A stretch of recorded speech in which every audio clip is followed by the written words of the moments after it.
সেই দিনটা জীবের কখনো ভালো দিন হতে পারে না। আজকেই আমাদের ভালো দিন। আগামীতে যে দিনগুলো আসছে আপনার আমার জীবনে ভালো নাও আসতে পারে। তাই যখন সময় পেলাম, সুযোগ পেলাম, অবহেলা করে কেন জীবনটাকে নষ্ট করব বাবা? ভজনের ঘর বড় কঠিন। মনুষ্য জনম মানুষ বারবার পায় না বাবা। 84 লক্ষ জনী ভবন করিয়া তবেই সাধের মানব জনম। এই মানুষ সবার আগে আমরা কে কোথায় ছিলাম একটু অনুভব করলেই দেখবেন চোখে জল আসবে। কখনো গাছপালা হয়েছি, কখনো আম গাছ হয়েছি, জাম গাছ হয়েছি, বট গাছ হয়েছি, অসত্য গাছ হয়েছি। কিন্তু বৃক্ষ জনম ধন্য হলো কবে? যেদিন আমার তুলসী বৃক্ষরূপে জন্ম হয়েছিল। আবার পাতায় আমার গোবিন্দের চরণে গেল, চরণে গেল। আমার কাঠের মালা ভক্তরা প্রসাদ হিসাবে কণ্ঠে ধারণ করিল, ধারণ করিল। সেই দিন আমার বৃক্ষ জনম ধন্য হয়েছে, ধন্য হয়েছিল। কতবারই জলে জন্ম হয়েছে, জন্ম হয়েছে। মুক্তি পেলাম কবি জানো। জলের মধ্যে তো অনেক সময় শামুক হয়েছি, ঝিনুক হয়েছি, কিন্তু আসল জন্ম কখন হলো জলের মধ্যে? যখন শঙ্খরূপে আমার জন্ম হলো। আমার গৌর গোবিন্দের আরতি কালে ভক্তির হরি বলা বদনে আমি বেজে উঠেছিলাম। সেই দিন আমার জলে জন্ম ধন্য হয়েছিল। কতবার কীটকুলে জন্ম হয়েছে, জন্ম হয়েছে। মুক্তি পেলাম কবে জানো? যেদিন বৃন্দাবনের শালক নাম শিলায় আমার স্থানে জন্ম হলো, জন্ম হলো। কতবার অগ্রজ প্রাণী রূপে জন্মগ্রহণ করেছি, গ্রহণ করেছি। মুক্তি পেলাম কবে জানো? যেদিন বৃন্দাবনে আমার ময়ূর কুলে জন্ম হয়েছিল, জন্ম হয়েছিল।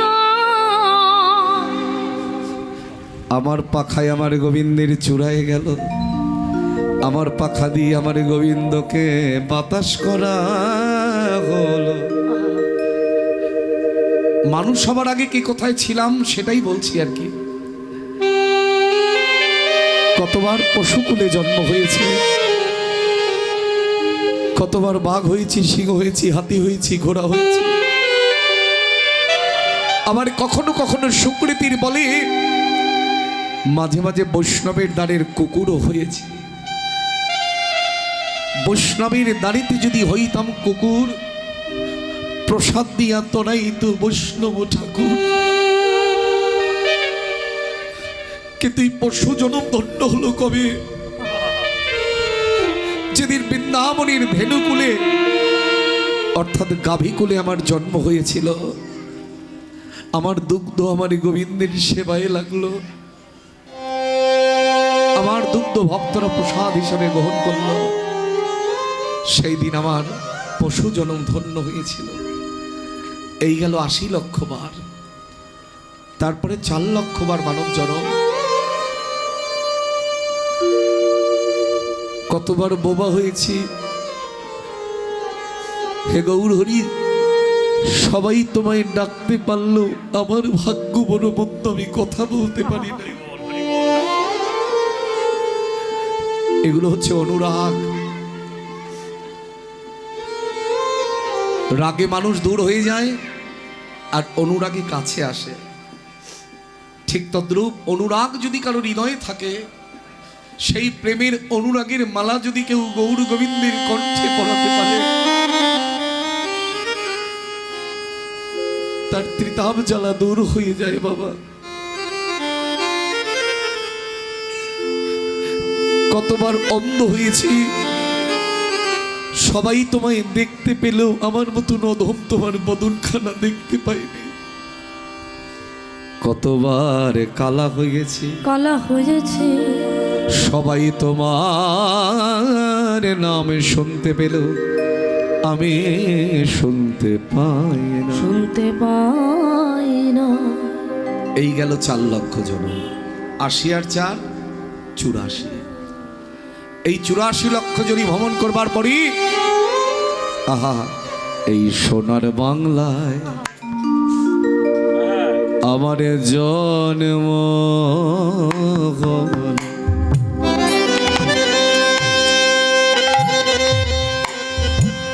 যে মাটিতে জন্মেছিলেন আমার গৌর হলো।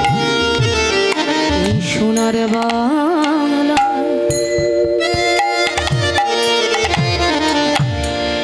জন্ম হলো। যে মাটিতে জন্মে ছিলেন আমার গৌর ও এই সোনার বাংলায় জন্ম হলো। যে জনে হাতে ধরে পায়ে পড়ে, যে জন হাতে ধরে পায়ে পড়ে, যে জনে হাতে ধরে পায়ে পড়ে আমায় বলিয়েছিলেন হরি হরি। সোনার বাংলায় জন্ম হলো। আমারই মানো জন ধন্য হলো। আমার মন যেন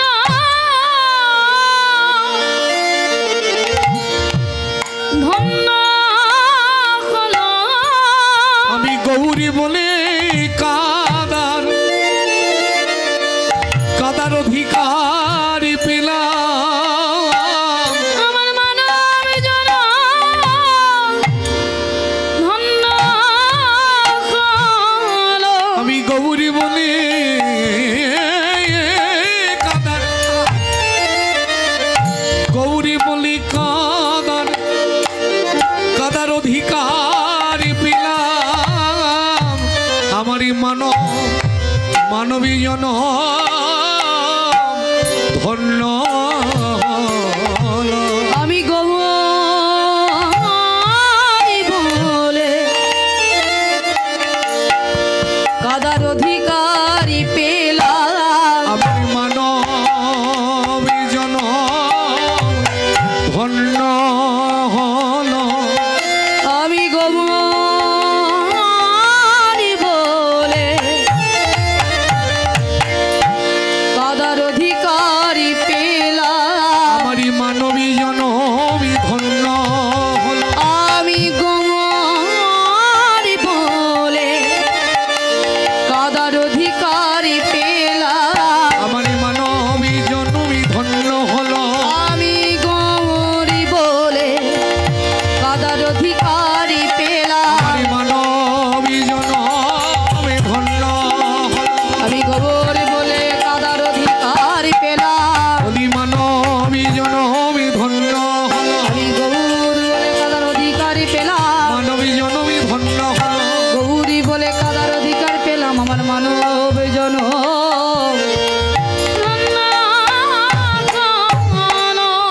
হরি বল হরি বল। তো এই দিনটা কি আর খুঁজে পাবেন? পাওয়া যাবে কি? চলে গেলে আর পাওয়া যাবে না। তো যারা বৃন্দাবনী গেছেন, বৃন্দাবনীর নিধুবনির মাটিতে সন্ধ্যার পরে মানুষ তো দূরের কথা, একটা কীট পতঙ্গ পশু পাখি সেখানে প্রবেশ করতে পারে না। আর যদি কেউ সেখানে জোরপূর্বক প্রবেশ করতে চায়, সে আর জীবিত অবস্থায় কখনো ফিরে আসে না। যারা বৃন্দাবনে গেছেন তারা জানবেন বৃন্দাবনে বানরের খুব উৎপাত, তাই না? আর আক্রোশটা দেখবেন চশমা, মোবাইল আর মানি ব্যাগ। যাও গেলে বুঝতে পারবে। সুন্দর চশমা পরে যেই বৃন্দাবনে ঢুকবে না, কখন যে বানন একেবারে মনে হবে তোমার পরে তার কত জন্মের রাগ ছিল। কিন্তু সেই নিধুমণি সন্ধ্যার পরে বানরেরাও স্থানটাকে পরিত্যাগ করে চলে যায়। কারণ এখনো বৃন্দাবনের মহাত্মাগণেরা, বৈষ্ণবগণেরা বিশ্বাস করেন এখনো রাধা গোবিন্দের অনন্ত অনন্ত লীলা ওই নিধুবনের মাটিতে চলে। অদ্যপিও সেই লীলা করেনি গোরা রায়, কোনো কোনো ভাগ্যবান ভাগ্যবতী তাহা দেখিবারে পায়। সবার ভাগ্যে হয় না, কোনো কোনো ভাগ্যবান ভাগ্যবতী তাহা দেখিবারে পায়। তো এই যে হরিদাস স্বামী, তিনি কে ছিলেন? আপনারা যারা ইতিহাস অধ্যয়ন করেছেন কম বেশি সবাই জানেন তানসেনের নাম। যে তানসেন আকবরের রাজসভায় পর্যন্ত আকবরকে সঙ্গীত শ্রবণ করিয়েছিলেন। আর তানসেনকে যিনি সঙ্গীত শিক্ষা প্রদান করেছিলেন তিনি হলেন আজকের এই পদকর্তা হরিদাস স্বামী। আর হরিদাস স্বামীর গুরুদেব ছিলেন সুরদাস, বিখ্যাত বিখ্যাত নাম। তো যিনি তানসেনের সঙ্গীত গুরু, ইহ জগৎ মাঝে যদি কেউ পণ্ডিত হয় তার মাটিতে পা পড়ে? ও মায়েরা, যার নাম ডাক বেশি হয়ে যায় দেখবেন তার ঘেমে একেবারে অন্ধকার। আপনার সাথে কথাই বলবে না। মাথায় রাখবেন, প্রকৃত যারা জ্ঞানী না তারা বাজারে জাহির করে বেড়ায় না আমি বড় জ্ঞানী, ওটা আমরা করে বেড়াই। তো যিনি তানসেনের সঙ্গীত গুরু, তানসেনের মতো সঙ্গীত গায়কের গুরুদেব যিনি, তিনি নিধুবনের ধুলার মধ্যে গড়াগড়ি যাচ্ছেন। নিধুবনের ধুলার মধ্যে গড়াগড়ি দিতে দিতে রয়েছেন বৃন্দাবনে, কিন্তু আর্জিটা রেখেছেন নবদ্বীপের নিতাই গৌরের শ্রীচরণে। কেন রাখলেন আর্জি? কারণ তিনি বুঝেছিলেন যে নিত্যানন্দ শক্তি যার নাই, জগতে কোনো শক্তি অবলম্বন তার হবে না। নিতাই ভজলে গৌর পাবে, গৌর পেলে ব্রজে যাবে, আর ব্রজে গিয়ে যদি রাধারানীর কৃপা হয় গোবিন্দের কৃপাটা ফ্রিতে পাওয়া যায়। আজকে ওই ধুলার মধ্যে গড়াগড়ি দিতে দিতে হরিদাস স্বামী দুটি নয়ন জলে বুক ভাসিয়ে কাছে। নাচিতে জানি না প্রভু নাচিয়ে গৌরাঙ্গ বলে, গাইতে জানি না তবু গাই, সুখে কিংবা দুঃখে থাকি যেন হা গৌরাঙ্গ বলে ডাকি, নিরন্তর এই মতি চাই। সবাই একটু হাত তোলো মাথার উপরে, কেউ যেন বাকি না থাকে। এখানে কেউ কার্পণ্য রেখো না, সবাই হাত তোলো, মা হাত তোলো। নাচিতে জানি না প্রভু নাচিয়ে গৌরাঙ্গ বলি, নাচিতে জানি না প্রভু নাচিয়ে গৌরাঙ্গ বলে, নাচিয়ে গৌরাঙ্গ বলে, গাইতে জানি না তবু গাই, আবার গাইতে জানি না তবু গাই, আবার গাইতে জানি না তবু গাই, সুখে কিংবা দুঃখে থাকি গৌরাঙ্গ বলে ডাকি, কিংবা দুঃখে থাকি গৌরাঙ্গ বলে ডাকি, সুখে কিংবা দুঃখে থাকি গৌরাঙ্গ বলে ডাকি, কিংবা দুঃখে থাকি গৌরাঙ্গ বলে ডাকি, নিরন্তর এই মতি চাই আমার, নিরন্তর এই মতি যায়, যেন গৌরী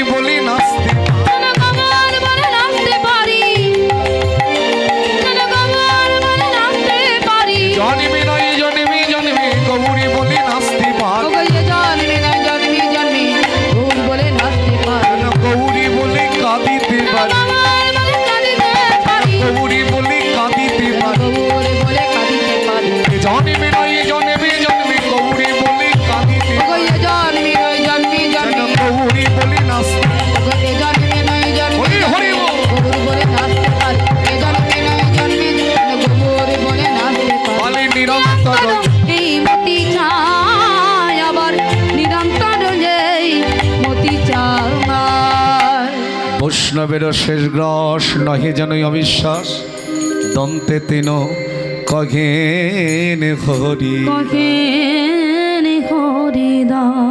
প্রেম সে বলো শ্রীকৃষ্ণ চৈতন্য মহাপ্রভু কি আর একটু জোর হলে ভালো লাগতো না? বলো জগৎগুরু শ্রীপাদ অবধূত নিত্যানন্দ প্রভু কি, বলো রাধারানীর ভাবস্বরূপ গদাধর পণ্ডিত কি, শ্রীবাস পণ্ডিত কি, ঠাকুর না ঠাকুর আমার শ্রী অদ্বৈতাচার্য প্রভু কি, ভুবন মঙ্গল হরিনাম সংকীর্তন কি, আজকের এই আনন্দের দিন কি, আপন আপন গুরু মহারাজ কি, অনন্ত কোটি সাধুগুরু বৈষ্ণব ভক্তমণ্ডলী কি, নবদ্বীপ ধাম কি, শ্রীক্ষেত্রপুরী ধাম কি, শ্রীধাম বৃন্দাবন ধাম কি, আগত ভক্তবৃন্দ কি, উৎসবের কমিটি কি, কমিটির সদস্য ভক্তবৃন্দ কি, পাড়া প্রতিবেশী কি, গৃহস্থের মঙ্গল কি। হুগলি জেলার আদি সপ্তগ্রাম নাম শুনেছ? সেই আদি সপ্তগ্রামের কৃষ্ণপুর গ্রাম বলে একটি গ্রাম ছিল। সেই গ্রামের জমিদার ছিলেন, এরাও জমিদার, ওই মিল করে বললাম আর কি। দুই ভ্রাতা, একজনের নাম হিরণ্য দাস আর একজনের নাম গোবর্ধন দাস। সেই সময়ে তাদের, এইবার বলি, জয়রূপ সনাতন ভট্ট রঘুনাথ, শ্রীজীব গোপাল ভট্ট দাস রঘুনাথ। স্বরগোস্বামী পাদের এক গোস্বামী হচ্ছেন রঘুনাথ দাস গোস্বামী। এই লীলা কিন্তু অপূর্ব মাধুর্য, কারণ স্বরগোস্বামী পাদ ছাড়া কখনো নামযজ্ঞ হয় না, আর পঞ্চতত্ত্ব সাক্ষী না হলেও নামযজ্ঞ হয় না। তখনও মহাপ্রভুর আবির্ভাব হয় নাই, আজকের কথা নয়। মহাপ্রভুর আবির্ভাব হলো 541 বছর হয়ে গেল, তখনও মহাপ্রভুর আবির্ভাব হয় নাই। তার আগে থেকে ওই হুগলি জেলার জমিদার ছিলেন দুই ভাই, হিরণ্য দাস আর গোবর্ধন দাস। তখনকার দিনে জমিদারি তালুক থেকে আয় হতো 12 লক্ষ টাকা। এমনকি আদি সপ্তগ্রাম থেকে, যদি কখনো ওই রাস্তায় আপনারা যান, ওই পথে যান, আদি সপ্তগ্রাম থেকে ব্যান্ডেল হয়ে বাঁশবেড়িয়া হয়ে সোজা একটা রোড গেছে কাটোয়ার দিকে, কালনা হয়ে। ওই পথের মধ্যে মহাপ্রভুর বহু স্মৃতি জড়িয়ে আছে। পূর্বস্থলী গ্রাম বর্ধমানের, এখন তো পূর্ব বর্ধমান পশ্চিম বর্ধমান ভাগ হয়েছে, সেই সময় একটাই ছিল। সেই বর্ধমানের পূর্বস্থলীতে আমার গৌরহরি গোবিন্দ ঘোষের সঙ্গে একদিন বিশ্রাম নিয়েছিলেন পূর্বস্থলীতে। তারপরে অগ্রদ্বীপ, যেটা আমার মুখে আপনারা আস্বাদন করেছেন অনেকবার, গোবিন্দ ঘোষের জন্য পিণ্ড দান করেছিলেন ওই পথে অগ্রদ্বীপের গোপীনাথ। তারপরে এগিয়ে গেলে কাটোয়া কাঞ্চননগর কেশব ভারতীর আশ্রম, যেখানে মহাপ্রভুর সন্ন্যাস নিয়েছিলেন। তারপরে আরও আছে জাজিগ্রাম, শ্রীনিবাস আচার্যের নিবাস, শ্রীখণ্ড গ্রাম, যেখানে ভক্ত রঘুনন্দন ভগবানকে নাড়ু খাইয়েছিলেন। এই একই রোডে, একই রাস্তার ওপরে যদি কখনো যান। তো এই আদি সপ্তগ্রাম থেকে নবদ্বীপ পর্যন্ত যতটা পথ, এটা ওই জমিদারদের ছিল। তাহলে ভাবুন, যেমন তেমন জমিদার, কিন্তু এরা জমিদার হলে কি হবে, এরা সাধুগুরু বৈষ্ণবের প্রতিনিয়ত সেবা করতেন, সাধুগুরু বৈষ্ণবকে আনুকূল্য দান করতেন। প্রতিদিন যদি কেউ সাধুগুরু বৈষ্ণবের সেবা করে, সেবা করতে করতে কি হয়, এই যে সাধু সেবা করছেন, এর তো একটা বিকার আছে, এর তো একটা ফল আছে। সাধুগুরু বৈষ্ণবকে প্রতিনিয়ত সেবা করতে করতে একদিন সাধুরা দুটি বাহু তুলে বলছেন, জমিদার বাবু, যেভাবে আপনারা আমাদের সেবা করে চলেছেন, আমরা যে উল্টে আপনাদের কিছু দেব এমন কিছু তো আমাদের নাই। তাই আমরা আমাদের শ্রী ভগবানের কাছে এই প্রার্থনা, এই নিবেদন রাখতে পারি, হে সর্ববাঞ্ছা পূর্ণকারী দয়াল ভগবান, এই জমিদার বংশে সব আছে কিন্তু একটা জিনিস নাই। তাই জমিদার বংশে এমন একটা পুত্র সন্তান জন্মগ্রহণ করুক, যার ভক্তি ত্যাগ দেখে সারা জগতের মানুষ ভক্তি পথে চলে আসতে পারে। মাথা রাখবেন, সাধুগুরু বৈষ্ণবের আশীর্বাদ কখনো বিফলে যায় না। তবে আমাদের মতো সাধু নয়, সাধু চিনে নিতে হবে। প্রকৃত সাধু চিনে নিতে হয়, আমাদের মতো সাধু নয়। জগতে এমনও সাধু আছে তিনি যা বলবেন তাই হবে। আবার এই জগতে এমনও সাধু আছে যার ওপরটা সাধুর বেশ, ভেতরে এখনো নোংরামো যায় নাই বাবা। তাহলে সেই সাধু যদি কোনো কথা বলে তার কখনো ফল আসে না বাবা। এই যে সাধুগুরু বৈষ্ণবরা চেয়েছেন না, এর কিছুদিনের মধ্যেই ওই জমিদারের মাটিতে পদার্পণ করলেন তাদেরই কুলগুরু পূজ্যপাদ যদুনন্দন আচার্য, যিনি ভক্তি জগতের নিষ্কিঞ্চন বৈষ্ণব। নিষ্কিঞ্চন মানে যার মধ্যে কোনো কামনা বাসনা ছিল না, যার মধ্যে কখনো চাওয়া পাওয়া ছিল না।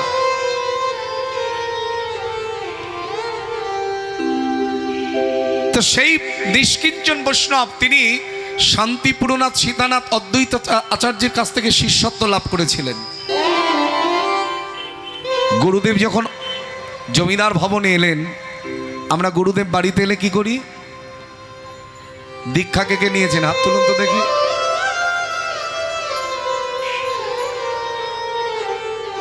যাক, অর্ধেক হাতও ওঠেনি, তার মানে এখনো অনেকে দীক্ষা নেননি, তাই তো? গুরু কাকে বলে তাই এখনো জানতে পারলেন না। তাহলে কৃষ্ণ নামের প্রেমের বিকার আসবে কি করে? মাথায় রাখবে, গুরুচরণ আশ্রয় না করলে কখনো গোবিন্দ চরণ আশ্রয় করা যায় না। গুরু হচ্ছেন পথ দেখানোর মালিক, যিনি দেহের অন্ধকারকে নাশ করে দিয়ে পরমার্থিক জগতের আলো প্রদর্শন করেন।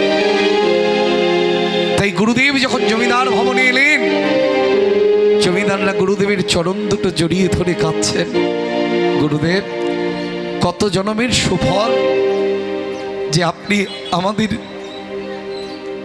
এই জমিদার ভবনে পদার্পণ করেছেন। চরণ দুটো জড়িয়ে ধরে কেঁদে কেঁদে বলছেন, গুরুকল্প তরু মূলে একবার বর্ষ গিয়া।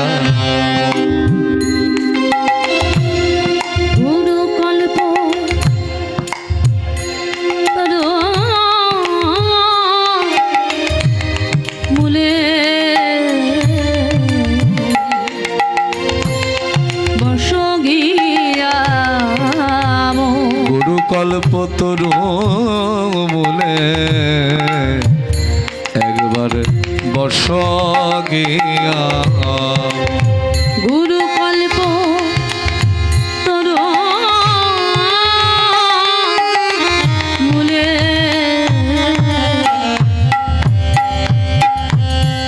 বর্ষ গিয়া।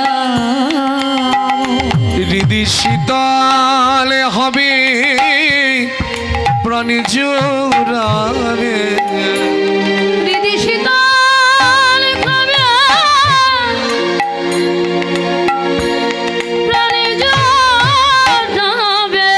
হৃদি শীতল হবে তোমার প্রাণী জোড়াবে। হৃদি শীতল হবে প্রাণী জোড়াবে। লাগলে ছায়া বর্ষ গিয়া। গুরু কল্প তরু মূলে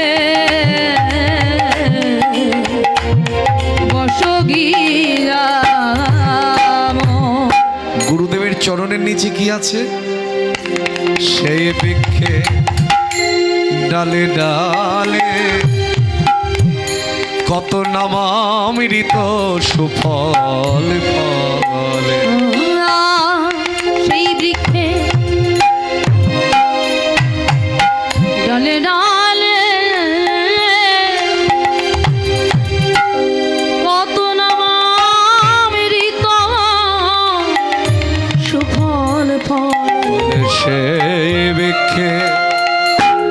ডালে ডালে কত নামামৃত সুফল ফল। আর সেই বৃক্ষে ডালে ডালে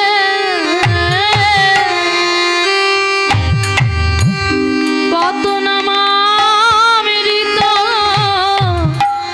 সুফল ফলে। বলে খাই যত মন কিনে খাই যত মনে কোকিলে গুরু গো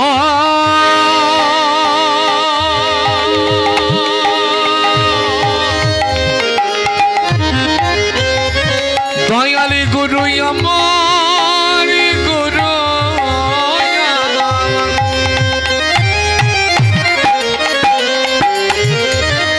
দেখো খাই যত মনি কিলে দেখো খাই যত মনে কোকিলে কোন অভক্তে না পায় বর্ষ গিয়া হরি হরি বল। গুরু কল্প মূলে বস গিয়া হে দয়ালি গুরু গো গুরু আমার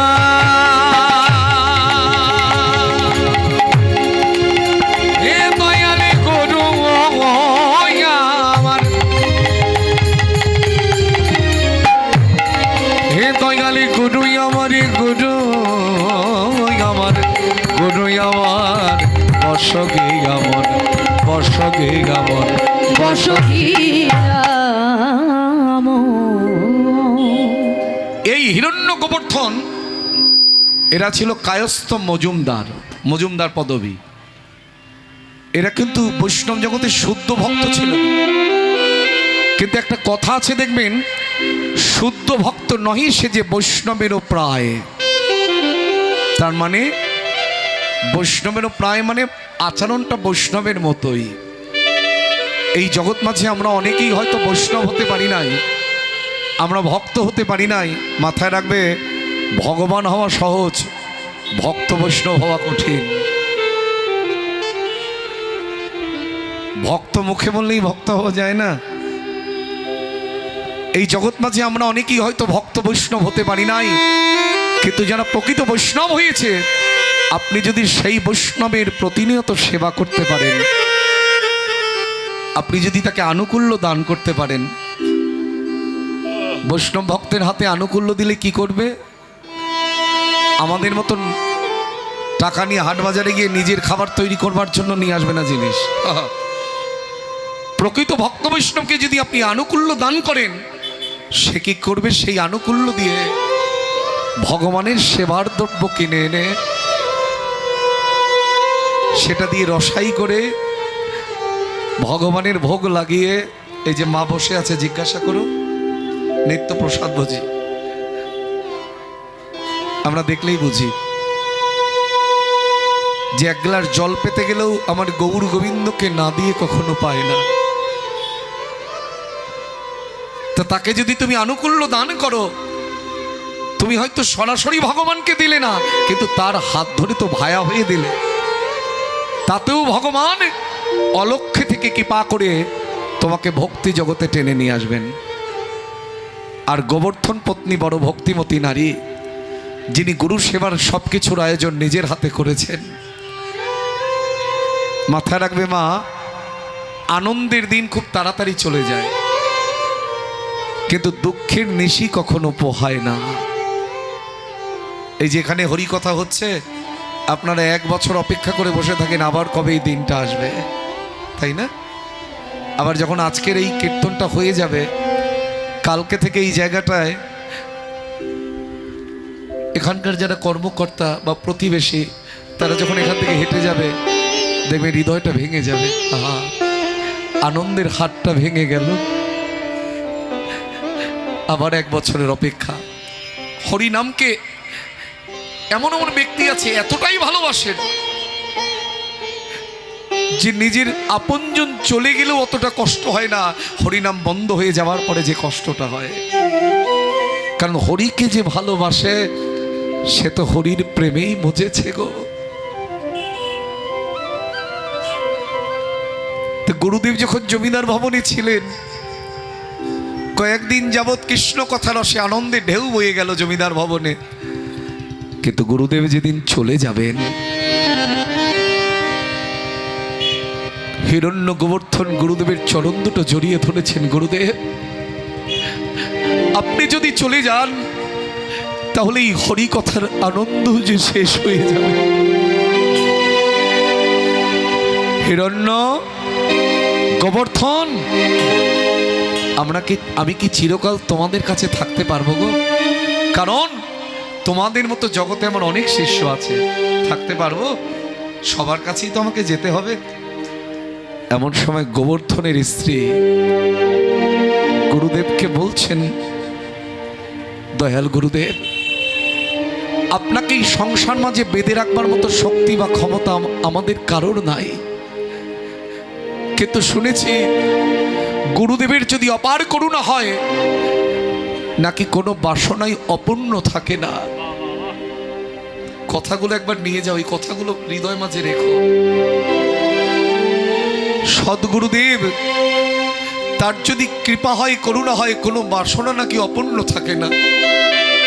তাই বলি আমাদের তো সবই আছে, শুধু আপনার কাছে এই নিবেদন চলে যাবার আগে, ওগো দয়ালি গুরুদেব,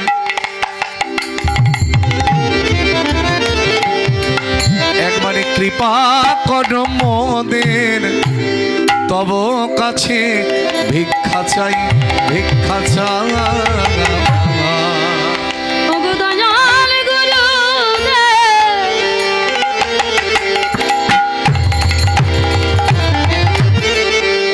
কৃপা করো মোদের,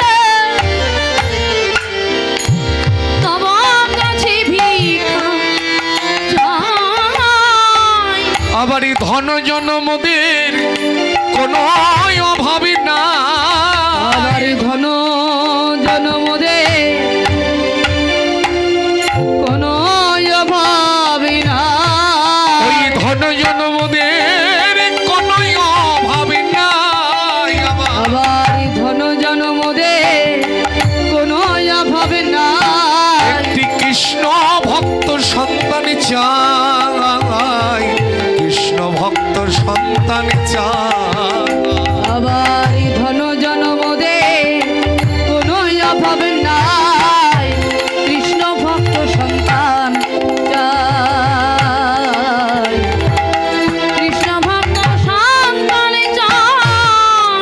সেজনে জনমিয়ে বংশ করিবে ধন্য, যেজনে জন্মিয়ে বংশ করবে ধন্য, যেজনে জনমিয়ে বংশ বংশ করিবে ধন্য, যেজনে জন্মিয়ে বংশ করবে ধন্য। সকলে জীবে দেবে চৈতন্য, যেজনে ঘুচাবে সকলের দুঃখ দৈন, জন্মিয়ে বংশ করবে ধন্য, বলে ঘুচাবে সকলের দুঃখ দৈন, জন্মিয়ে বংশ করবে ধন্য, বলে ঘুচাবে সকলের দুঃখ দৈন। জন্মিয়ে বংশ করবে ধন্য, জন্মিয়ে বংশ করবে ধন্য। ধন্য জনমদে কোনো অভাব নাই, কৃষ্ণ ভক্ত সন্তান।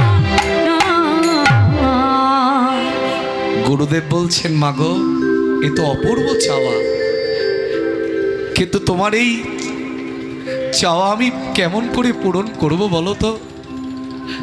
আমি হলাম সাধন ভজনী রঙ্গজীব, আমার ইচ্ছায় কি কিছু হবে? তবে আমি শ্রী ভগবানের শ্রীপাদ পদ্মে এই নিবেদন রেখে যাই, হে সর্বমঞ্চ পূর্ণকারী দয়াল ভগবান, ভক্তের পরমার্থিক চাওয়া পাওয়া তুমি পূর্ণ করে দিও, কারণ ভক্তের চাওয়া পাওয়া কখনো নিজ স্বার্থ সুখের জন্য হয় না মা। মাথায় রাখবে, ভক্তের বাসনা হয় শুদ্ধ আর নিষ্কাম।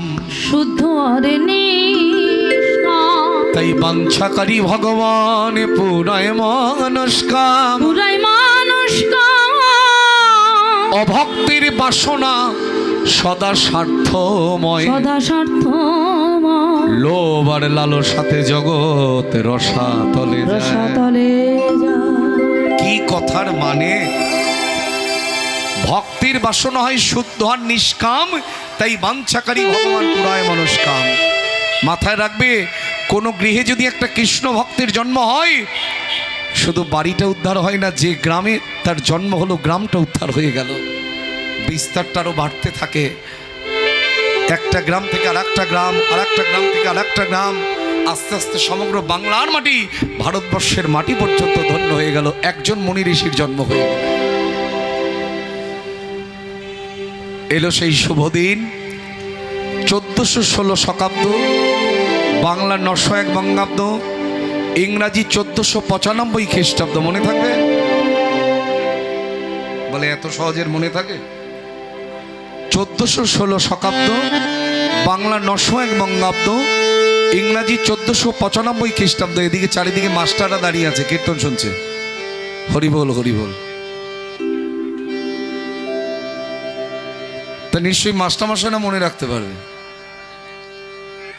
গোবর্ধন দাসের ঘর আলো করিল এক পুত্র সন্তান। তাই বৈষ্ণব মহাজন এক পাশে দাঁড়িয়ে কলম দিলেন, কৃষ্ণপুরী নাম আদি সপ্তগ্রাম, আদি সপ্তগ্রাম। জমিদারি হিরণ্য গোবর্ধন, গোবর্ধন। ব্রজের শিরাধিকার দাস দাসী রতি মঞ্জুরি আসি, আসি। জন্মিলেন রঘুনাথ দাস দাস নাম। আজ কিয়া নন্দ সভা কহলে না যায়। উলুধ্বনি।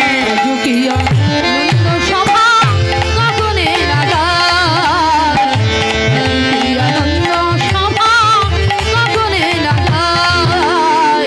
আজ কিয়া নন্দ সভা কখনে না যায়। গোবর্ধনের ঘরে সবে নাচিয়া বেড়াই, গোবর্ধনের ঘরে সবে নাচিয়া বেড়ায়। গোবর্ধনের ঘরে সবে নাচিয়া বেড়াই। যুকিয়া নন্দ সভা কখনে না যায়। যুকিয়া নন্দ সভা কখনে না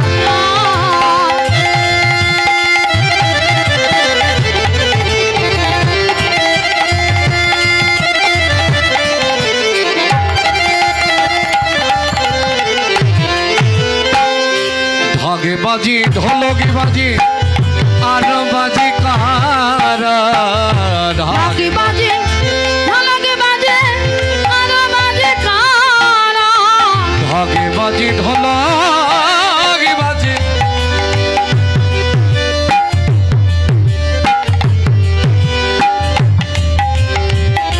ঢাকে বাজি ঢোলকে বাজি বাজে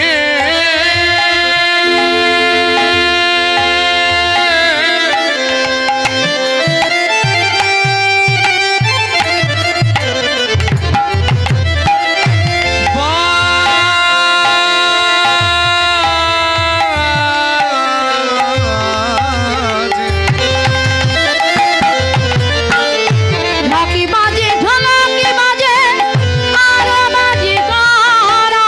আবার তাহা দেখে গোবর্ধন দাস হলো দিশাহারা। যুকিয়া নন্দ সভা কখনে না যায়। যুকিয়া নন্দ সভা কখনে না যায়।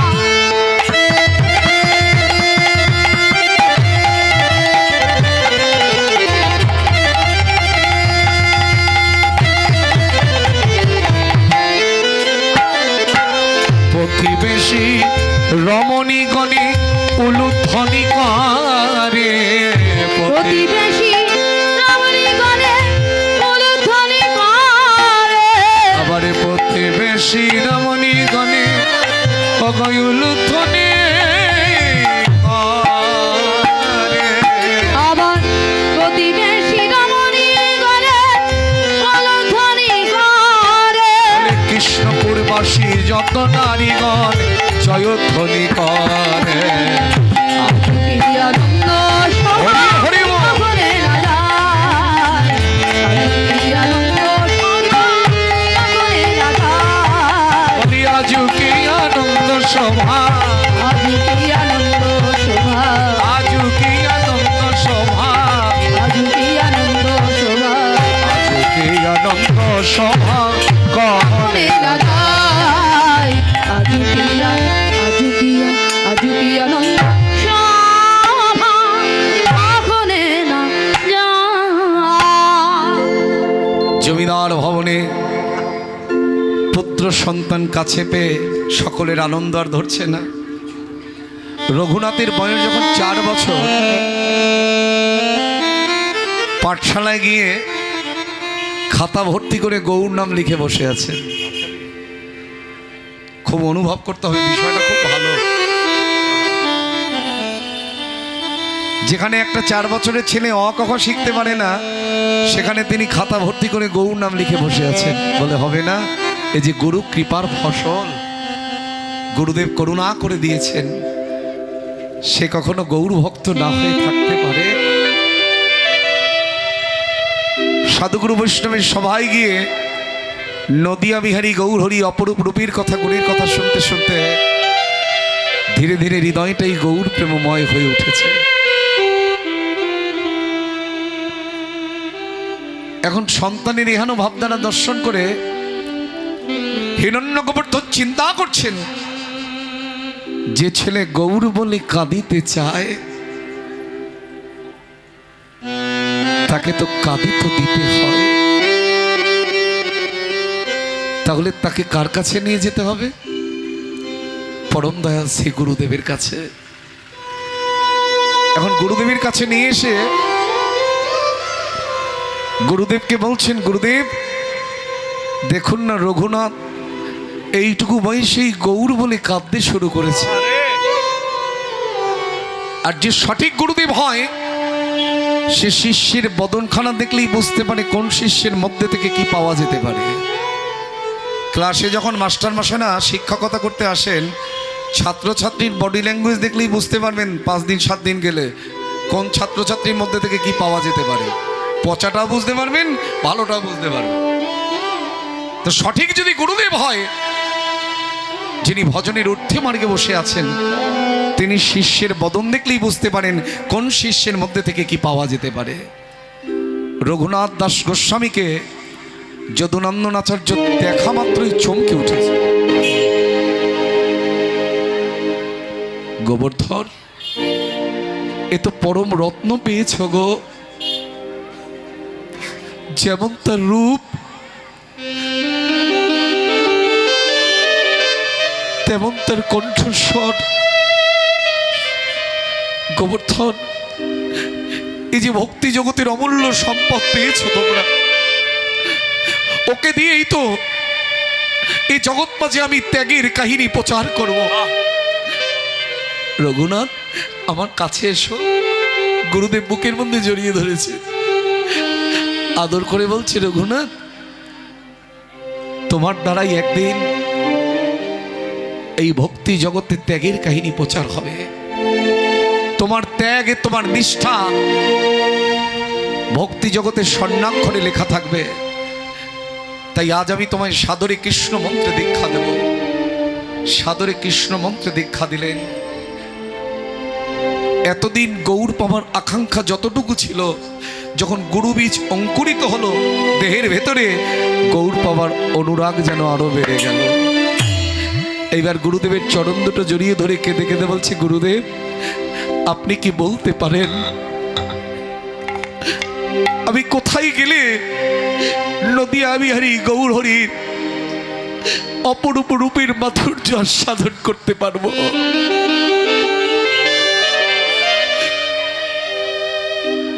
বলে দেবেন কোথায় গেলে আমার গৌর চরণ দুটো জড়িয়ে ধরতে পারবো? যদুনন্দন আচার্য বলছেন, রঘুনাথ মাথায় রাখবে, অবতারের সার গোড়া অবতারে আমাদের জন্ম। কেন তার সেই অবতার জানো? কেন তিনি অবতরণ করেছেন? মাথায় রাখবে, যুগে যত যত অবতার গৌর অবতারও সার। তাই তিনি চৈতন্য নাম ধারণ করলেন কেন জানো? তোমার আমার মতন জীবকে চৈতন্য প্রদান করবার জন্য। তাই যিনি জগৎ জীবকে বক্ষ বাজে জড়িয়ে ধরতে এসেছেন, তাকে যদি পেতে হয়, তুমি গৌরী নামটি জপ করে যাও, কৃপা হবে তার। তুমি গৌর নামটি জপ করে যাও, কৃপা হবে তার। তুমি গৌরী নামটি, তুমি গৌরী নামটি জপ করে যাও, কৃপা হবে তারা। তুমি গৌর নামটি, গৌর নামটি জপ করে যাও, কৃপা হবে তার। তবে ডাকলে পরে দেয় গো সারা, দূরে থাকে না তুই ডাকলে পরে দেয় গো সাড়া, দূরে থাকে না তো যা। আরে ডাকলে পরে দেয় গো সারা, দূরে থাকে না তুই ডাকলে পরে দেয় গো সাড়া, দূরে থাকে না তো যা। তুমি গৌরী নামে তিনি তাই গৌর হরি হরি জপ করে যাও, কৃপা হবে তার। তুমি গৌর নামটি জপ করে যাও, কৃপা হবে তার। এমন দয়াল আরে হবে না। রঘুনাথ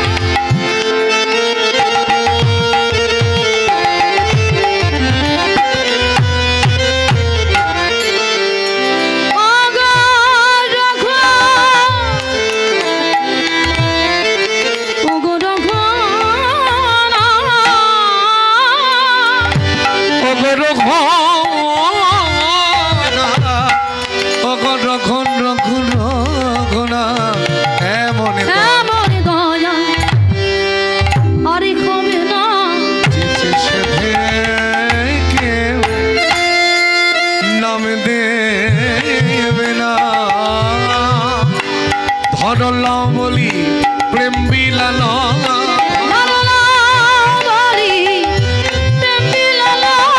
ধরল বলি প্রেম বিলাল প্রেমের অবতারে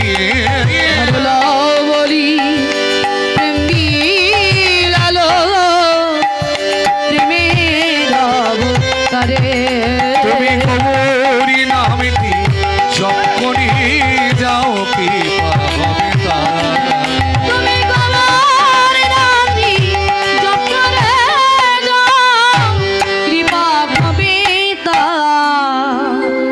গৌর নাম গ্রহণ করে পাগল হলো রঘুনাথ। তাই জমিদারি আর বিষয়ের সম্পত্তিতে তার মন বসে না। জমিদারের ছেলে হলে কি হবে? এই গৌর নাম গ্রহণ করবার পর থেকে ওই জমিদারির বিষয় সম্পত্তিতে তার মন বসে না। মনে মনে চিন্তা করছেন, এই জাগতিক জগতের বিষয়ের মধ্যে যদি আমার প্রাণটা চলে যায়, তাহলে যে আমি পরমার্থিক জগতের বিষয় হারিয়ে ফেলব।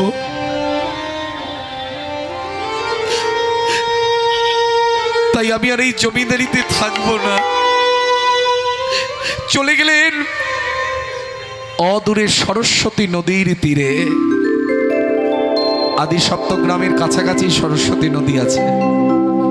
ওই সরস্বতী নদীর তীরে যখন বসেছেন, কথায় মানে যার যেমন ভাব তার ঠিক তেমন লাভ।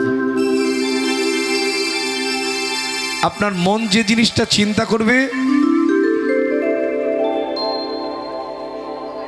যদি একবার মন চিন্তা করে ফেলে যে এখন আর কীর্তন শুনবো না, একটু বাড়ির দিকে যাই, ছেলে এসেছে স্কুল থেকে, তাকে খেতে দিতে হবে, বিভিন্ন রকমের চিন্তা থাকে না আমাদের। তো মনই তো আমাদের বুদ্ধি বার করে। এখন রঘুনাথ তার আজকে ভাবধারাটা কেমন, তিনি সরস্বতী নদীর তীরে বসেছেন, বলছে একেবারে সকল বন্ধন যেন মুক্ত হয়ে গেছে। ওই সরস্বতী নদীর তীরে বসে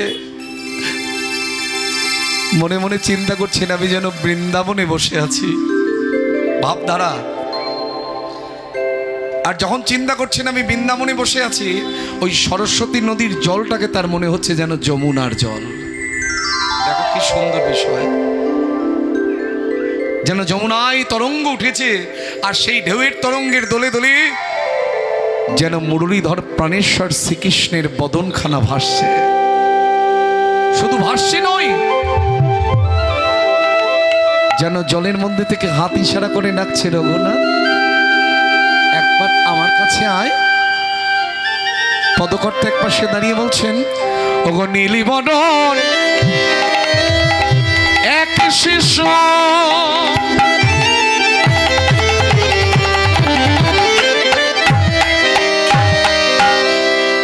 ওগো মুরলী বাজা,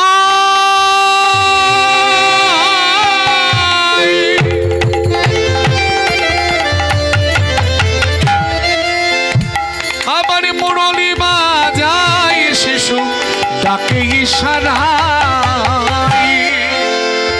আমার মুরলী বাজাই শিশু ডাকে ইশারা, মুরলী বাজায় শিশু ডাকে ইশারায়, আমার মুরলী বাজাই শিশু ডাকে ইশারা।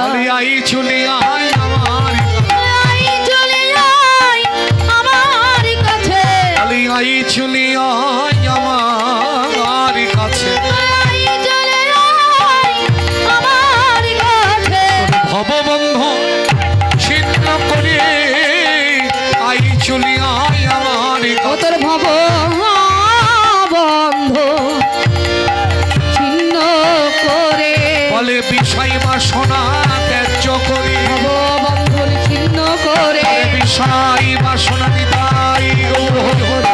ভব বন্ধন ছিন্ন করে, বিষয় বাসনা ত্যায্য করে, ভব বন্ধন ছিন্ন করে, বলি আই চলে আয় আমার কাছে, আমার মুরলী বাজাই শিশু ডাকে ইশারা, মুরলী বাজায় শিশু। ডাকে ইশারা।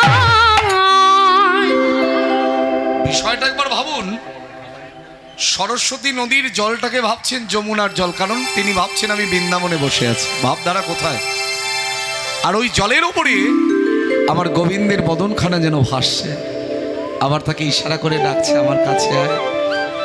তা রঘুনাথ দাস গোস্বামী তিনি আমার গোবিন্দের বদনখানা এইভাবে দর্শন করবেন না তো কে করবেন? এই রঘুনাথ দাস গোস্বামী কে ছিলেন? তিনি ছিলেন বৃন্দাবনের আমার রাধারানীর প্রিয়া সেবার অধিকারিণী রতি মঞ্জুরি রসমঞ্জুরি। মঞ্জুরি কাদের বলে? গুরুদেবের কাছে গিয়ে জিজ্ঞাসা করবেন। যারা রাধারানীর চরণ সেবা করে তাদের বলা হয় সখী, আর সখীর আনুগত্য নিয়ে যেজন সেবা করেন তাদের বলা হয় মঞ্জুরি। কৃষ্ণ ভজন করতে গিয়ে যদি কেউ ভাবে আমি একজন পুরুষ, তাহলে সর্বনাশ। সদা সর্বদা ভাবতে হবে আমি একজন নারী, কারণ জগতে একমাত্র পুরুষ তিনি। তাই রঘুনাথ দাস গোস্বামী ছিলেন রতি মঞ্জুরি রসমঞ্জুরি সে ধাম বৃন্দাবনে। আজকে তিনি গোবিন্দের বদনখানা জলের ওপরে দর্শন করলেন, পরক্ষণে চিন্তা করছে আমার কৃষ্ণের বদন দর্শন হলো, আমার প্রেমময়ী রাধা রানী কোথায়? ওরাই একবার কি তোমার কাঙালকে তুমি দর্শন দেবে না বলো? আমার করুণাময়ী কৃপাময়ী তিনি কি দর্শন না দিয়ে থাকতে পারেন? এবার কি হলো দেখো, একবার দেখছি কৃষ্ণ বদন, পরক্ষণেই দেখছেন রাধারানীর বদন, আবার তার পরক্ষণেই দেখছেন রাধা কৃষ্ণ মিলিত হয়ে আমার গৌর বদন ভেসে ভেসে বেড়াচ্ছে। পদকর্তা এক পাশে দাঁড়িয়ে কলম দিলেন, সোনার বরণ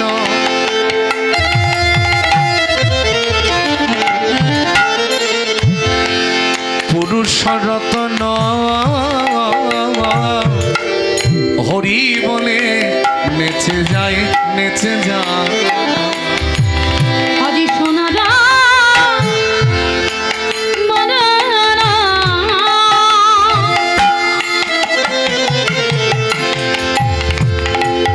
আজি পুরুষ রতন আজি হরি বলে নেচে যায়। ওতারি বাহিরে রাই সোনার বরণ তার বাহিরে রাই সোনার বরণ ওতারি বাহিরে রাই সোনার বরণ তার বাহিরে রাই সোনার বরণ আমার ভিতরেতে শ্যামরায় ভিতরেতে শ্যামরায় আমার বাহিরে রাই সোনার বরণ ভিতরে শ্যাম রাই ভিতরে শ্যাম রাই বলে ওই তো আমার গোরারা বলে ওই তো আমার গলারা বলে ওই তো আমার গোরারা বলে ওই তো আমার গলারা দুটি বাহু তুলে নেচে যায় ওই তো আমার গোরারা বাহু তুলে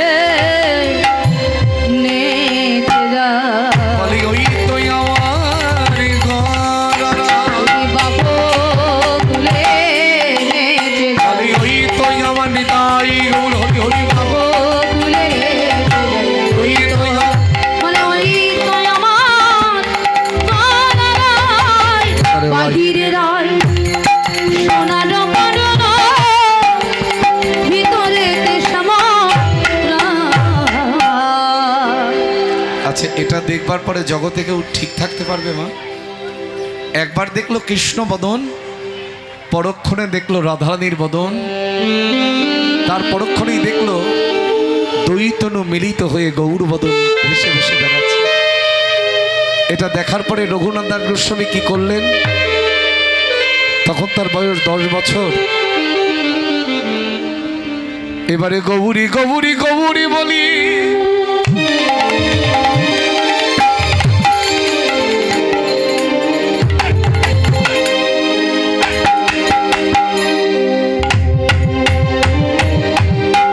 গৌরী গৌরী গৌরী বলি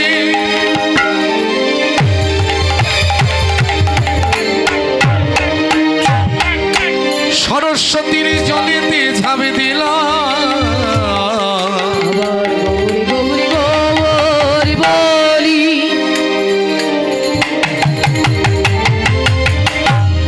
সরস্বতী জলেতে ঝাঁপ দিল এবারে গৌরী নাম নিয়ে রঘুনা জলেতে ভাসি এবার গৌর নাম নিয়ে রঘুনা জলেতে ভাসিল এবারে গৌরী নাম নিয়ে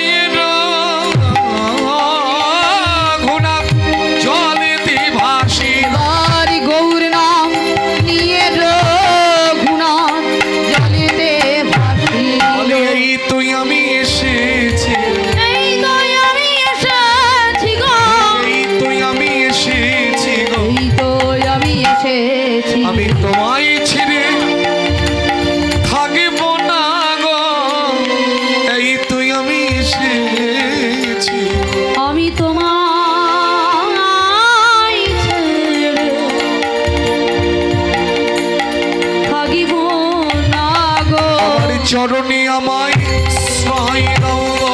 আমি তোমায় ছেড়ে থাকিব না গো। বলি এই তো আমি এসেছি গো। তোমায় ছেড়ে থাকবো না গো। হরি বল। ওই আমি এসেছি গো। আমি তোমায় ছেড়ে থাকবো না গো।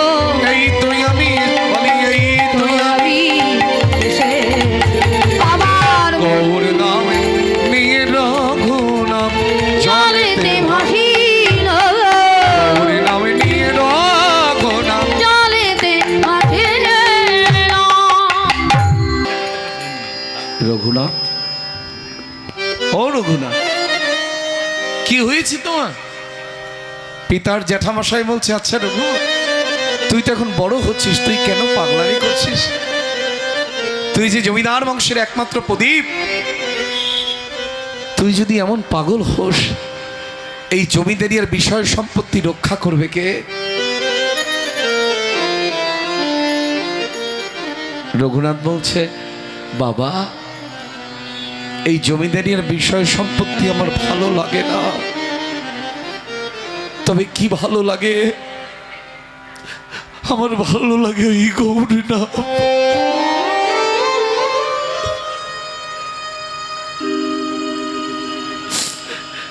সঙ্গে সঙ্গে জমিদারেরা তাদের প্রহরীদের আদেশ করলেন, যে ছেলে গৌর নামের পাগল হয়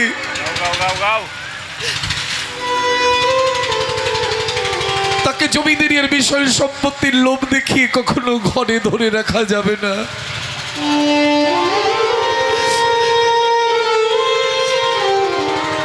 তাই আদেশ দিলেন, যে ঘরে আমার রঘুনাথ থাকবে তার চতুর্দিকে তোমরা পাহারা দেবে, যাতে রঘুনাথ ঘরের বাহির না হতে পারে। মাগো, এগুলো খুব অনুরাগের লীলা।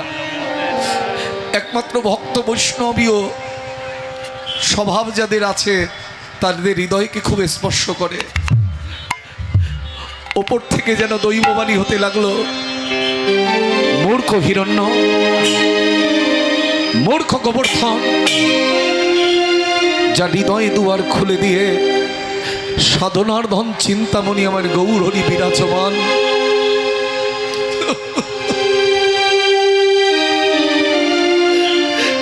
বাইরের জগতের খনির দরজা বন্ধ করে তাকে কখনো রাখা যায়? যার হরি কথায়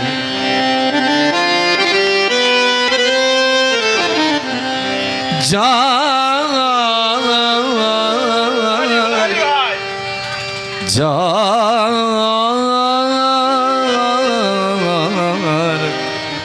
যার হরি কথায়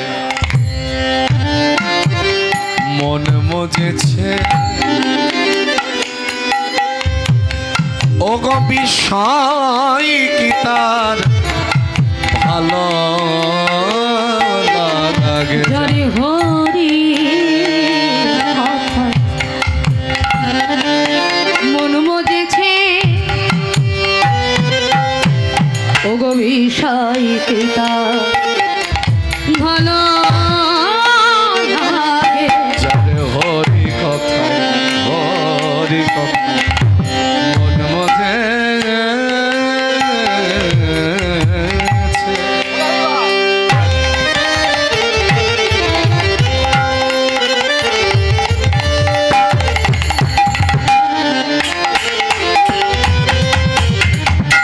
পদ্ম মধু পিয়ে যে ভব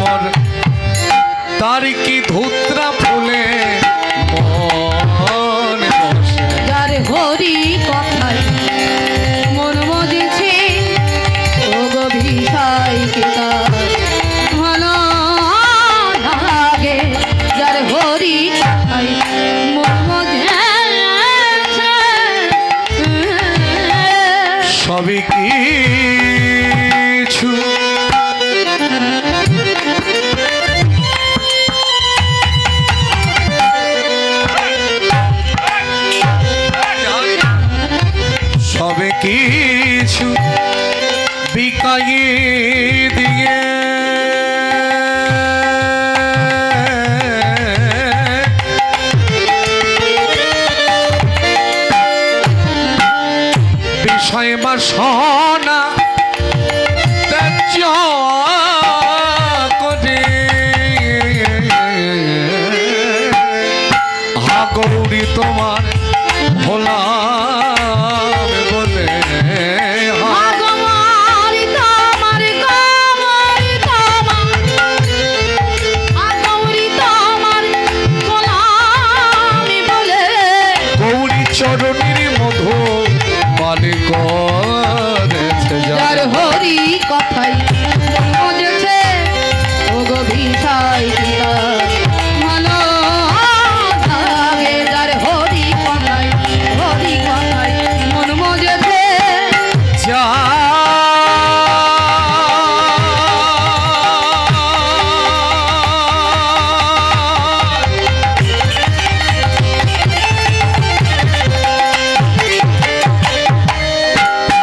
হরি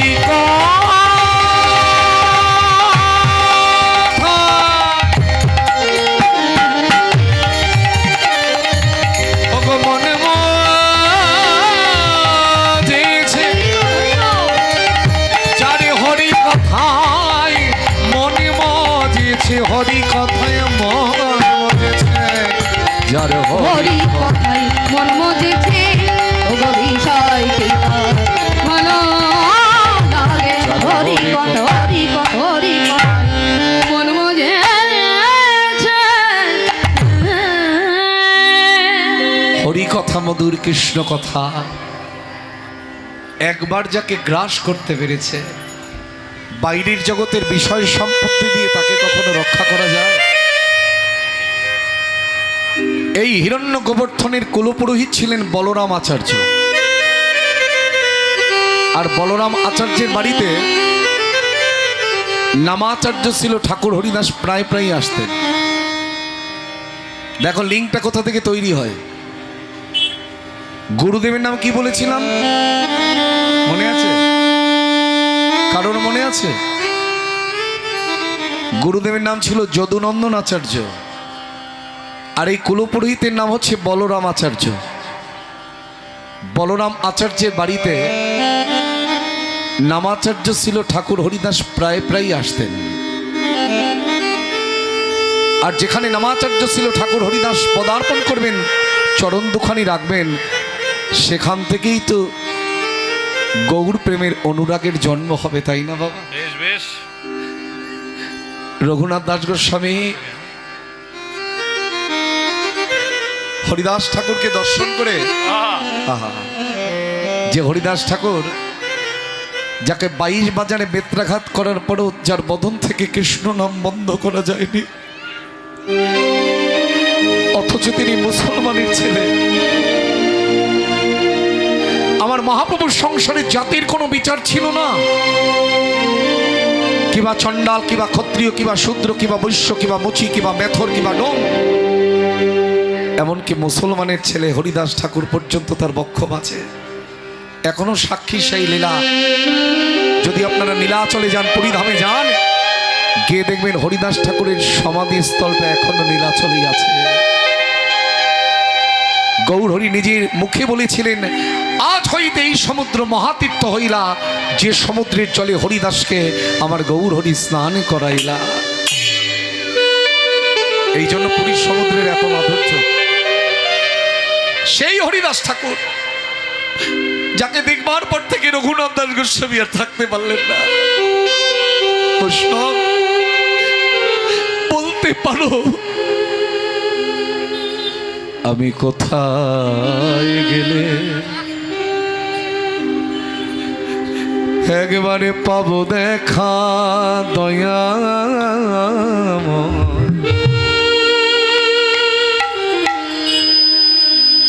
বলে দাও আমায় ঠাকুর।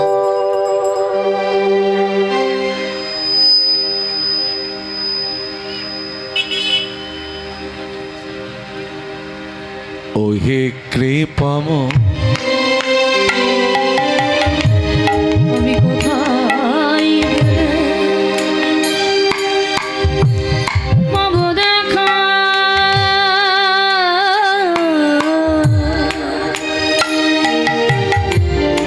বলে দাও আমায়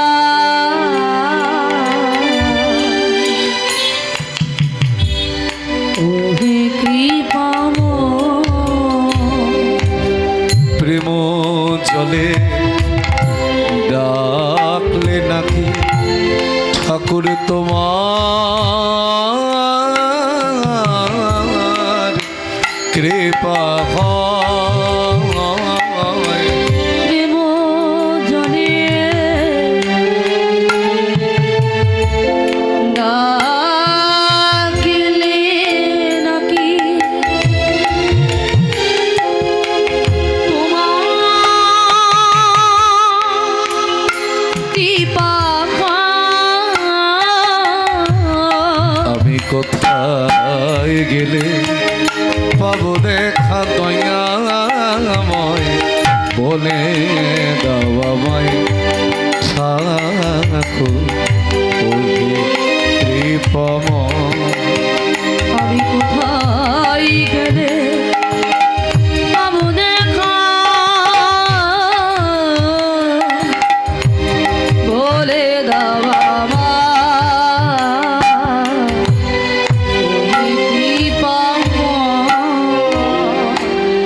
সকল আশা সারি নইবা শরণ লইন চরণে এবে কৃপা না কর দয়া করো দিন জনে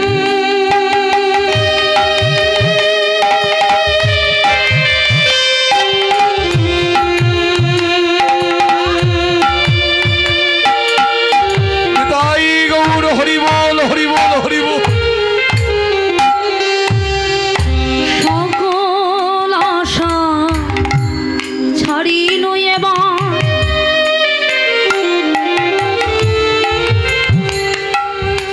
শরণ লইন চরণে এবে কৃপা না করো দয়া করো দিন জনে আমার প্রেম জলে ডাকলে নাকি ঠাকুর তোমার কৃপা প্রেম জলে ডাকিলে নাকি ঠাকুরি তোমার কৃপা আমি কোথায় গেলে পাবো দেখা দয়াময়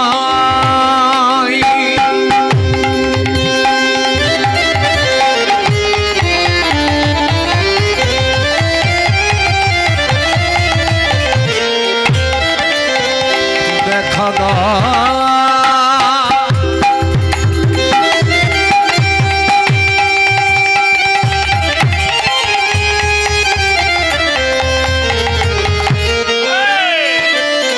আমায় দেখা দাও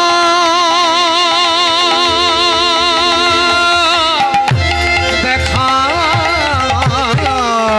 দাও দেখা দাও দেখা দাও দেখা দাও দেখা দাও এইবার হরিদাস ঠাকুরের কি পায় রঘুনাথ দাস গোস্বামীর দুবার গৌর দর্শন মিলেছিল শান্তিপুরের অদ্বৈতাচার্যের ঘরে।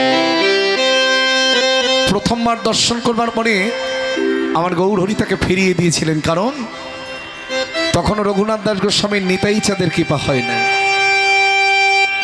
তাই গৌর হরি বললেন, স্থির হও রঘুনাথ, না হও বাতুল, ক্রমে ক্রমে পাই জীব ভব সিন্ধুকুল।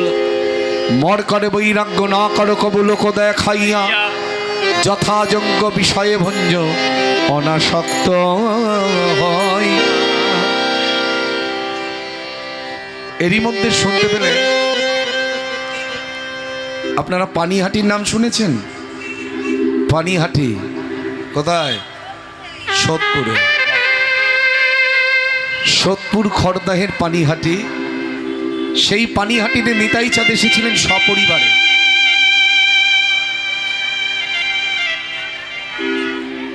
সবাই চলেছে নিতাই চাঁদকে দর্শন করবার জন্য। রঘুনাথ দাস গোস্বামী চিন্তা করলেন, তবে আর আমি একা পড়ে থাকবো কেন? গৌরহরি আমাকে ফিরিয়ে দিয়েছেন, আমি যাব, আমি গিয়ে নিতাই চাঁদের করুণা লাভ করব।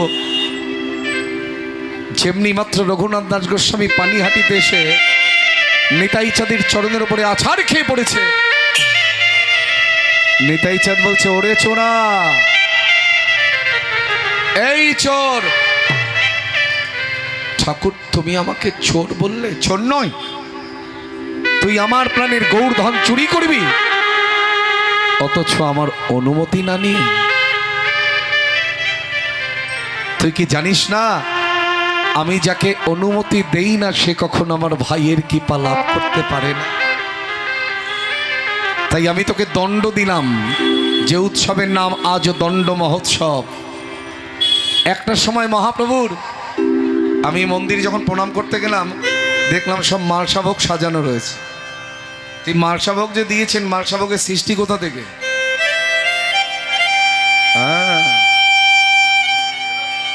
এই রঘুনাথ দাস গোস্বামী তিনি গৌর কৃপা লাভ করতে গিয়েছিলেন নিতাই চাঁদের করুণা না নিয়ে, তাই নিতাই চাঁদ তাকে দণ্ড দিয়েছিলেন, অনেক আমার প্রাণের গৌরধন চুরি করবি, আমার অনুমতি নিবি না, তা কখনো হয়? তাই আমি তোকে দণ্ড দিলাম। এই গঙ্গা তীরে আমার যত ভক্তগণ আছে, পরিকরগণ আছে, তাদের সকলকে তোকে দধি চিরা খাওয়াবে। রঘুনাথ দাস গোস্বামী মাথায় করে নি, প্রভু শুধু আজ কেন, যেন যুগে যুগে সেবা আমি করাতে পারি, যেন যুগে যুগে সেবা করাতে পারি। বলি আমার প্রাণের নিতাই গৌরীকে, যেন যুগে যুগে সেবা করাতে পারি। ওগো আমার প্রাণের নিতাই গৌরীকে, যেন যুগে যুগে সেবা করিতে পারি। আমার প্রাণে নিতাই গৌর, যেন যুগে যুগে সেবা করাতে পারি। আমার প্রাণে নিতাই গৌর, যেন যুগে যুগে সেবা করাতে পারে। যদিও আমি এই আসরে প্রথমবার, আপনাদের চরণে আমার একটা কথা বলার ছিল, বলবো? শুনবেন তো? তাহলে বলবো। তো দেখো, দ্বিতীয়বার যখন কৃপা নিতে গেলেন মহাপ্রভু চিন্তা করছেন, এবার তোকে বিবাহ বন্ধনে আবদ্ধ করাবো, কারণ বিবাহ বন্ধনে যদি আবদ্ধ না করাই, জগৎকে কি করে জানাবো যে তোর ত্যাগ কতখানি এসেছে। তাই মহাপ্রভুর কৃপায় রঘুনাথের বিবাহ হলো। কার সঙ্গে জানেন? রঘুনাথের স্ত্রীর নাম কি ছিল?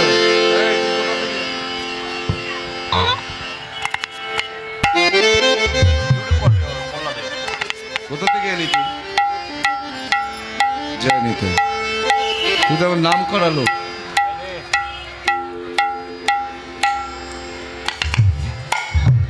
আসলে ইউটিউব যারা করে আমি কোনোদিন তাদের না করিনি, কারণ বেকার ছেলে, রুজি রোজগার তো এখন নাই মানুষের বাবা। যদি আমাদের দ্বারা তারা একটু উপকৃত হয়, খুব ভালো ব্যাপার। আর ইহ জগতে অনেক কীর্তনিয়া তো তাদের মাধ্যমেও বেঁচে রইল, সবাই প্রচারও পেয়ে গেল। জয় নিতাই গৌর হরি। যদিও আমি ইউটিউবের কীর্তনিয়া নই, আমি বহু পুরনো। তখন ইউটিউব ছিল, ফোনই ছিল না। ইউটিউব কোথা থেকে? আমার একটা ল্যান্ড ফোন ছিল আমার জেঠিমার ঘরে। আমার জেঠিমাকে ফোন করে বলতো একটু ডেকে দেবেন সুরজিৎ বসুকে। আমাকে বলতো এই 5 মিনিট পরে করুন, আমি সুরজিৎকে ডেকে দিচ্ছি। এইভাবে কথা হতো। আর সেই দিন নয় এখন। জয় রাধে শ্যাম, জয় রাধে, জয় রাধে। বিবাহ হলো কার সঙ্গে? তার নাম হলো সরজু। রূপে লক্ষ্মী, গুণে সরস্বতী। রঘুনাথ চিন্তা করছেন, আমি তো বিবাহ বন্ধনে আবদ্ধ হতে চাইনি, আমি তো চেয়েছিলাম তোমার চরণ, আমি তো চাইনি মায়ার বন্ধন। এই ভবে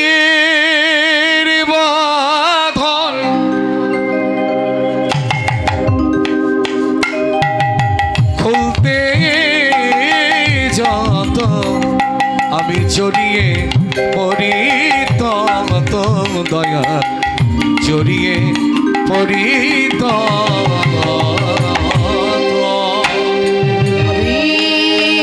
বীর বাঁধন খুলতে যত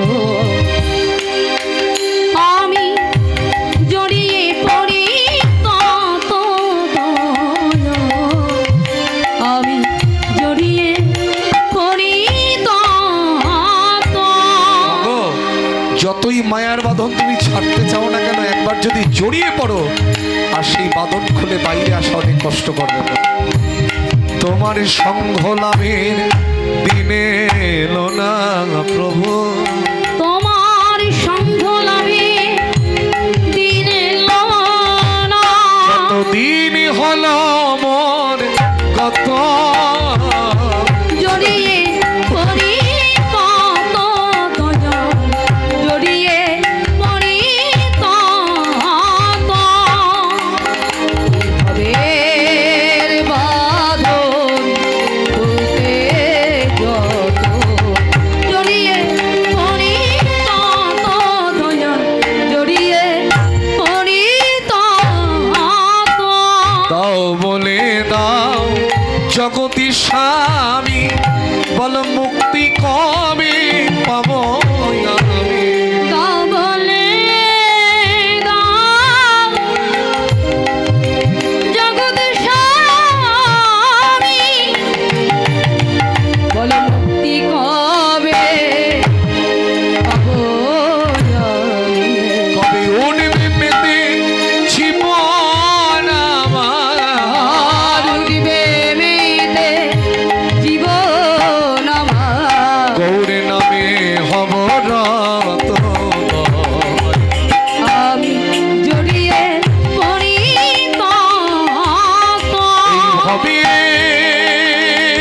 বাঁধনে খুলতে যত, আমি জড়িয়ে পড়ি তত দয়াল, জড়িয়ে পড়ি তত। বিবাহের পরের দিনটাকে কি বলা হয়? বিবাহের পরের দিনটাকে কি বলি? কাল রাত্রি। নিয়ম কি?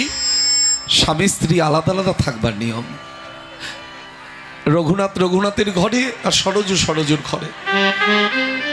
রঘুনাথ দাস গোস্বামী শয়ন কক্ষে বসে বসে কাঁদছেন, প্রভু গো, আমি জমিদারের ছেলে হলেও আজ আমার মতো ভিখারি জগতে কেউ নাই। কারণ যে আসল জমিদারকে কিছু দিতেই পারলো না, সে ভিখারি ছাড়া আর কি হতে পারে? জানো প্রভু, আমার বহুদিনের মনের বাসনা ছিল, জগতের সবাই তো তোমায় কত কিছু দেয়, দুটি নয়ন জলে ধুয়ে দেব তোমার দুটি চরণ।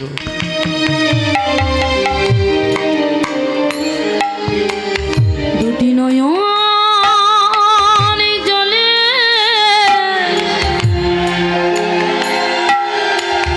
ধুয়ে দেব তোমার দুটি চরণ। করিও গ্রহণ শচীর নন্দন, নেই তো আমার সাধন ভজন। আমি কবি পাব তোমার দর্শন, আমায় বলে দাও, আমায় বলে দাও, আমায় বলে দাও, আমি ধোয়াব দুটি নয়ন জলে ধুয়ে দেব তোমার দুটি চরণ। একবারে বলে দাও, একবারে বলে দাও, একবারে বলে দাও, একবারে বলে দাও,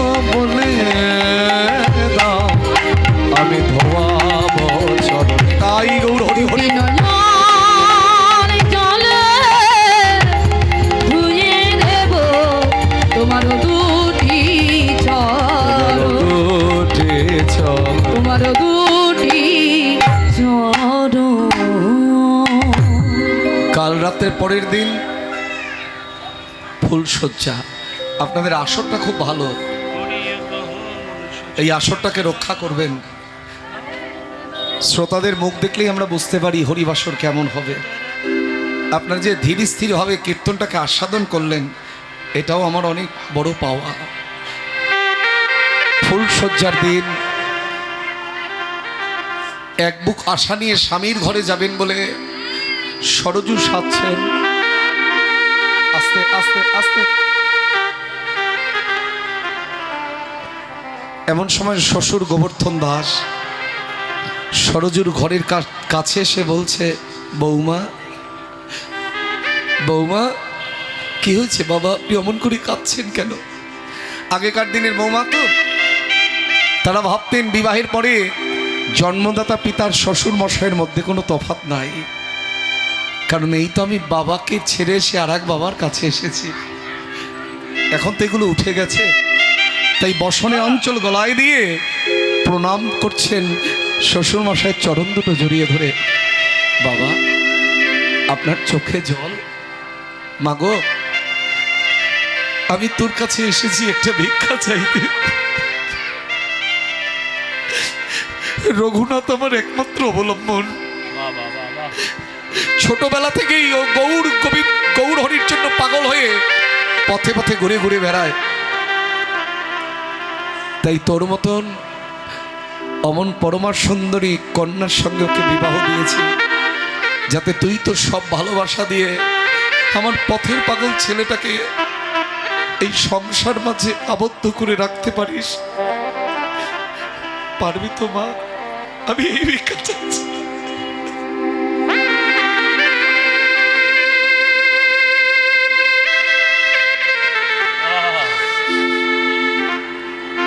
বাবা শ্বশুর মশাই পিতৃতুল্য নমস্য ব্যক্তি, তার কথা রক্ষা করাটা আমার কর্তব্য। কিন্তু একবার ভেবে দেখুন তো বাবা, যে ছেলে গৌর প্রেমের পাগল হয়ে ঘুরে বেড়ায় তাকে কি কখনো আমি পারবো ঘরে ধরে রাখতে? কারণ যে জগৎকে গৌর প্রেমের সুখ বিতরণ করতে এসেছে, আমার নিজের আত্মসুখ পাবার জন্য তাকে ঘরের মধ্যে বেঁধে রাখবো কেমন করে? তবে আমি চেষ্টা করে দেখতে পারি, ঠিক সন্ধ্যাবেলায় ফুলশয্যার ঘরে রঘুনাথ দাস গোস্বামী এই মহামিলন আনন্দের রাত্রির দিনে, জীবনে এই দিন তো সবসময় আসে না, সেই মহামিলন আনন্দের রাত্রির দিনে ফুলশয্যার বিছানা কেমন হয় আপনারা তো জানেন, চারিদিকে ফুল দিয়ে সাজানো, আর মাঝে বসে গৌর বলে কাঁদছেন। তুমি দিন দয়াল গৌর হরি,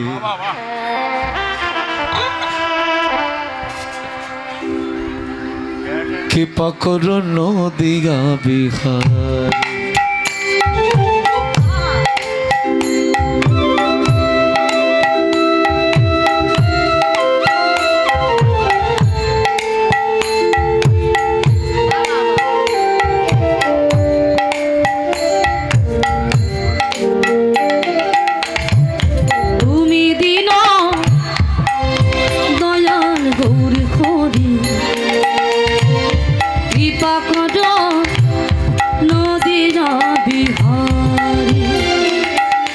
তুমি দিন দয়াল গৌর হরি,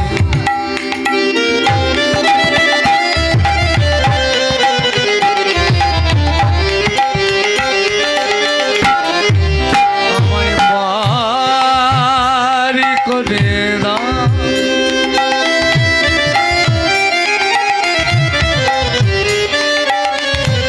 আমায় করে দাও, আমায় পার করে দাও।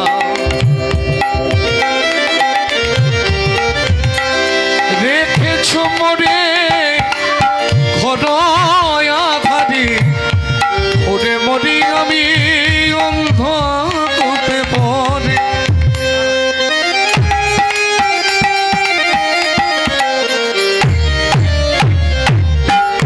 বলো তুমি ছাড়া আর কে আছে? বলো তুমি ছাড়া আর কে আছে আমার? বলো তুমি ছাড়া আর কে আছে? বলো তুমি ছাড়া আর কে আছে আমার? তুমি যে গৌর ঘরে আমার প্রেমের হইয়া, তুমি দেন দয়ালে গৌর ঘরে নদে বিহারে। তুমি দিন দয়াল গৌর ঘরে, তুমি নদে বিহারী। এমন সময় সরোজ যখন প্রবেশ করেছে, ওই ফুলসজ্জার ঘরে প্রবেশ করে দেখছেন স্বামীর নয়ন জলে বুক ভেসে যাচ্ছে।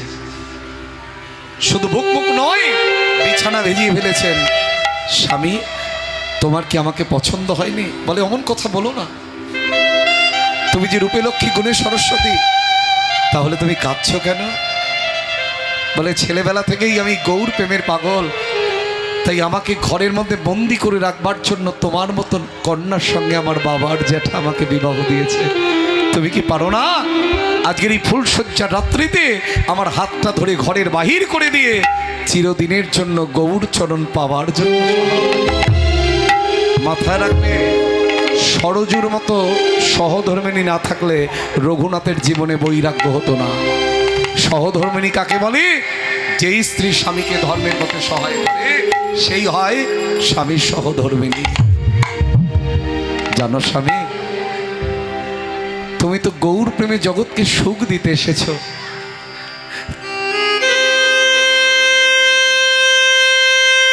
এই যে জগতের সবাইকে সুখ দিতে চায়, আমি নিজের আত্মসুখ পাওয়ার জন্য এই ঘরের মধ্যে বন্দি করে রাখবো কেমন করে বলো তো?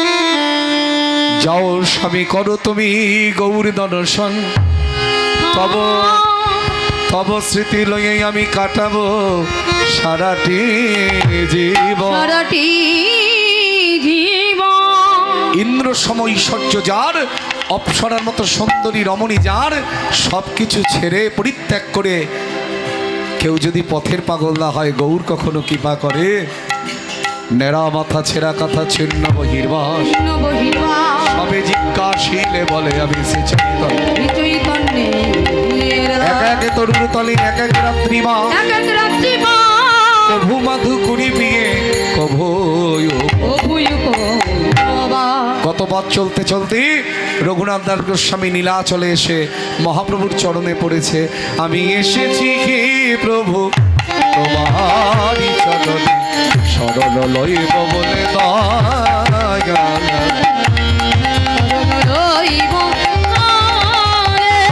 ফিরাইয়ে দিও না অধম বলিয়া, কথা যাব প্রভু তোমার চরণ ছাড়িয়া। সবে কিছু আমি এসেছি ফেলিয়া, তোমার চরণ পাব বলে, চরণ পাব বলে। পরবর্তী কীর্তন দল এসে গেছে। শ্রদ্ধেয় প্রহ্লাদ দাস অধিকারী, তার শ্রীমুখে আপনার হরিকথা আস্বাদন করুন। আর হয় নাকি? আবার পরে শুনুন, দল ঢুকে গেলে কিছু করা যায়? নিতাই গৌরী হরি বল, নিত্যানন্দ বল, শিবাদ্বৈত বল, শিবার কথা ধরে বল।